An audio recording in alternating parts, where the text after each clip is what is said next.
Hey everyone, it's Kate from Wildly Unprepared.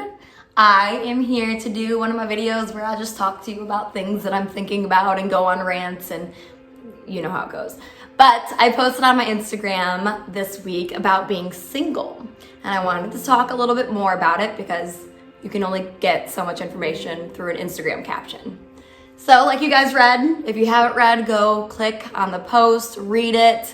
It's all of my insights, whatever. I have been single for the past year pretty much. Not the full year, but pretty close. I've dated here and there, nothing serious.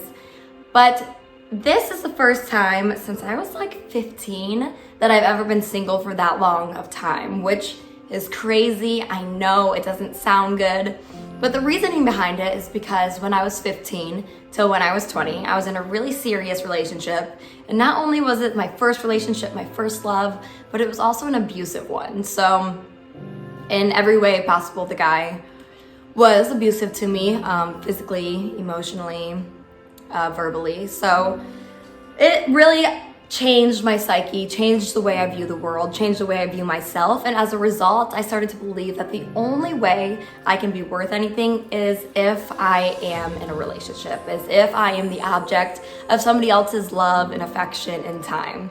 So for years, I went from relationship to relationship, trying to chase that self-worth. I didn't have the self-worth within myself. I needed somebody else to love me, to be able to tell me, hey, you're good, you're awesome. People see you as somebody worthwhile. You should see yourself as somebody worthwhile.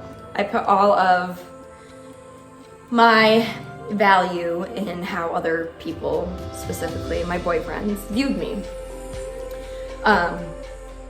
And as you could probably guess, that didn't turn out well all the time. There were years of scars that I hadn't worked through, years of trauma that I had yet to uncover. So in each new relationship I got in, even though the other person had their faults too, I can very confidently and I can admit to myself and to everybody else that I was a part of the problem. There were so many times where I would get mad or jealous, and it was just a big downward spiral a lot of the times. I did have some amazing relationships too, don't get me wrong.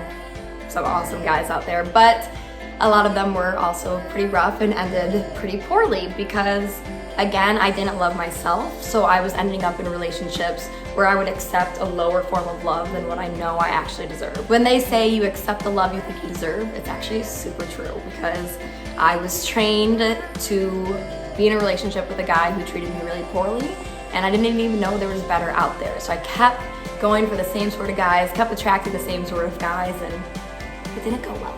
Because I had never taken the time to get to know myself, to get to know what makes me tick, what my personality is, what I love, what I hate, things that drive me, things that I'm passionate about. I didn't really know because my identity was rooted in those different men. And so this past year, being single-ish, mainly single, has been trying, and sometimes there's of course been moments where I'm feeling lonely, but overall it's been one of the best years of my life. I've grown so much.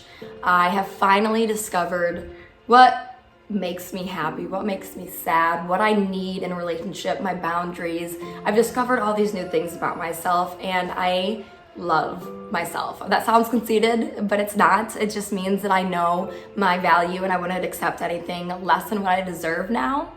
And it took a long time to get there, but now I'm able to be alone and I'm so happy. I'm totally fine not going out on a Friday night when in the past the idea of not going out it just like filled me with anxiety because what was I missing? Who was I missing? Was my boyfriend out doing things without me? All those silly thoughts that kept me trapped in my own head are finally gone.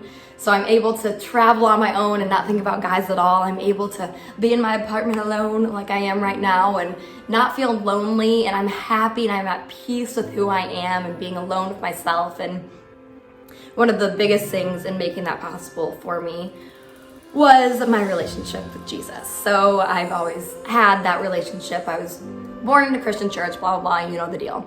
But it was not something I'd really chosen for myself. So later on in life, after going through another rough relationship, I decided to step back into the church and into my faith and rebuild my relationship with Jesus. And that was when I turned 25, so 2 years ago.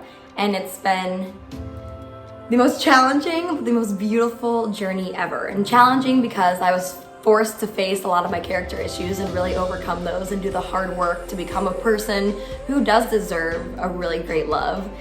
We all deserve great loves, but you gotta work on yourself to deserve that A+ kind of guy, A+ kind of girl. And then also just beautiful because I've redefined my value, I've redefined my worth, and I've redefined it based on what God says about me. I know God created me with a specific vision and view and idea in mind. He put in me every little ingredient that makes me who I am, the little sassiness, the feistiness, the passion, all of the things that make up who I am. God designed me that way. And now I'm able to look at myself, even my flaws, and see them as something so beautiful because I know my Creator sees them as beautiful. So no more will I settle for less than what I deserve. And now when I see a red flag, I pay attention to it. I'm not so desperate for love that I take any love that I can find. And let's make it clear that that's actually not love. That is just lust or being used or, just casual whatever. But now I would never accept that for myself if that's not what I wanted. If I'm looking for a relationship, I know how to identify the things that are good and not good for me and a guy and say, actually, that's not what I want from the future, so no thank you, or this is really great, you seem like an incredible person, let's, continue down this line. So it's been a year of self-discovery, being single. Singlehood is actually the best. It's so much fun. And I know that during this time, if I wait properly, if I'm not impatient, and if I trust God that that person is coming, then I'm going to end up 10 times happier than I would if I continued down that road that I had already been on. If I continued to chase love in all the wrong ways and all the wrong places, I would end up 10 times more broken. I wouldn't find a person that I know God has waiting for me. And now I know that I can rewrite that story. And all of my past plays a part in making that possible for me. I wouldn't trade those experiences or that silly mindset for the world because it taught me so much, and now I can hopefully help some other young girls or young guys discover that sooner for themselves too. So I just wanted to make a video to more in-depth explain that, to more in-depthly explain that. I don't know the proper verbiage for that, even though I'm a journalist and a grammar freak. But yeah, I just wanted to dive deeper into what I was talking about on my Instagram, tell you guys about my year being single, tell you guys about why singleness is a gift and why you should wait well when you are single. So let me know what you think. Leave a comment. Thank you for watching and for reading my posts. I know they're long and sappy, so I'm glad some of you related to them. Thank you for your messages. And yeah, subscribe. Tune in next time. All those things YouTubers are supposed to say. Thanks, guys. Bye.